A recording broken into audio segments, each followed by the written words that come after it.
Saludos de paz y bien. Para el año 2020 nos proponemos en la EPS indígena Nazguayú seguir trabajando para beneficio de las comunidades.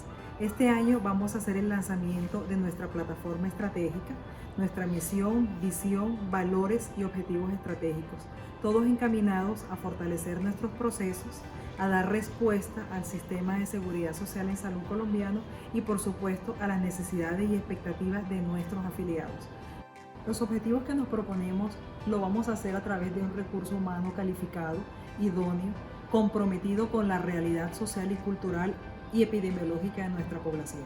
También lo vamos a hacer con aliados estratégicos, con nuestra red prestadora de servicios de salud y por supuesto con las autoridades a quienes aprovecho para agradecerles por el voto de confianza.